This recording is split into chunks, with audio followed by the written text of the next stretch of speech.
ಒಳ್ಳೊಳ್ಳೆ ಮಾವಿನ ಹಣ್ಣು ಈಗ ಮಾರ್ಕೆಟಲ್ಲಿ ಸಿಗ್ತಾ ಇದೆ. ಅದರಲ್ಲಿ ನಾನೀಗ ಒಂದು ಒಗ್ಗರಣೆ ಹಾಕಿ ಖಾಲಿ ಒಗ್ಗರಣೆ ಹಾಕಿ ಮಾತ್ರ ಮಾಡಿದಂತಹ ಮೆಣಸ್ಕಾಯಿ ಅಂತ ಒಂದು ಪದಾರ್ಥ ಮಾಡ್ತಾ ಇದ್ದೇನೆ. ನಮಸ್ತೆ ಫ್ರೆಂಡ್ಸ್, ಗುಡ್ ಫುಡ್ ಲ್ಯಾಂಡ್ ಚಾನಲಿಗೆ ನಿಮಗೆಲ್ಲರಿಗೂ ಆತ್ಮೀಯ ಸ್ವಾಗತ.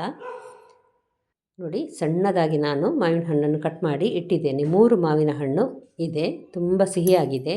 ಒಂದು 2 ಟೇಬಲ್ ಸ್ಪೂನ್ನಷ್ಟು ತೆಂಗಿನ ಎಣ್ಣೆ ಹಾಕಿದ್ದೇನೆ. ತೆಂಗಿನ ಎಣ್ಣೆ ಅಥವಾ ತುಪ್ಪ ಇದಕ್ಕೆ ಒಳ್ಳೆಯದಾಗ್ತದೆ. ಒಂದು ಅರ್ಧ ಚಮಚದಷ್ಟು ಸಾಸಿವೆ, ಮತ್ತು ಒಂದು ಸಣ್ಣ ಚಮಚ ಜೀರಿಗೆ, ಮತ್ತು ಉದ್ದಿನಬೇಳೆ 1 ಚಮಚ, ಉದ್ದ ಮೆಣಸಿದೆ ನೋಡಿ, ಬ್ಯಾಡಗೆ ಮೆಣಸು, ಅದನ್ನೊಂದು 2 ಅಥವಾ 3 ಸಣ್ಣಗೆ ಕಟ್ ಮಾಡಿ ನಾನು ಈಗ ಈ ಒಗ್ಗರಣೆಗೆ ಹಾಕ್ತಾ ಇದ್ದೇನೆ. ಮೆಲ್ಲ ಉರಿಯಲ್ಲಿ ಇದನ್ನೊಂಚೂರು ಹುರಿಯುವ. ಒಂದು 3 ಎಸಳಿನಷ್ಟು ಕರಿಬೇವು ಹಾಕಿದ್ದೇನೆ. ಕರಿಬೇವು ಹಾಕಿದಷ್ಟು ಒಳ್ಳೆಯದಾಗ್ತದೆ ಇದು, ಅದಕ್ಕೋಸ್ಕರ ಪರಿಮಳ. ಸ್ವಲ್ಪ ಹುರಿದಿದ್ದೇನೆ. ಈಗ ಸ್ವಲ್ಪ ಹಿಂಗು ಹಾಕುವ. ಒಂದು 1/4 ಚಮಚದಷ್ಟು ಹಿಂಗು ಹಾಕಿ 1 ಸೆಕೆಂಡ್ ಸಾಕು. ನಂತರ ಈಗ ನಾನು ಸಣ್ಣದಾಗಿ 3 ಮಾವಿನ ಹಣ್ಣನ್ನು ಕಟ್ ಮಾಡಿ ಇಟ್ಟಿದ್ದೇನೆ.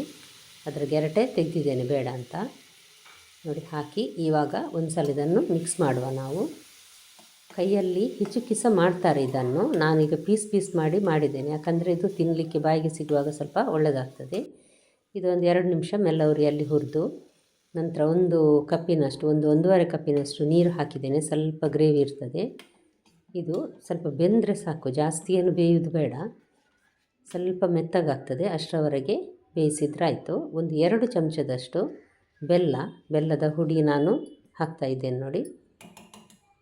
ಇದನ್ನು ಮಿಕ್ಸ್ ಮಾಡಿ ಒಂದು ಸಲ ಮಿಕ್ಸ್ ಮಾಡಿ ಮುಚ್ಚಳ ಮುಚ್ಚಿ ಒಂದು ಮಧ್ಯಮ ಉರಿಯಲ್ಲಿ ಒಂದು 2 ನಿಮಿಷ 2-3 ನಿಮಿಷ ಸಾಕು, ಅಷ್ಟೇ ಬೇಯಿಸಿದರೆ.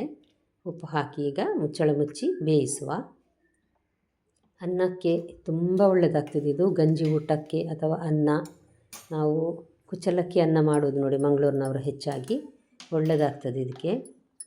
ಸ್ವಲ್ಪ ಅರಸಿನ ಪುಡಿ ಹಾಕಿದ್ದೇನೆ, ಒಳ್ಳೆ ಕಲರ್ ಇದೆ ಮಾವಿನ ಹಣ್ಣಲ್ಲಿ, ಆದರೂ ಸಹ.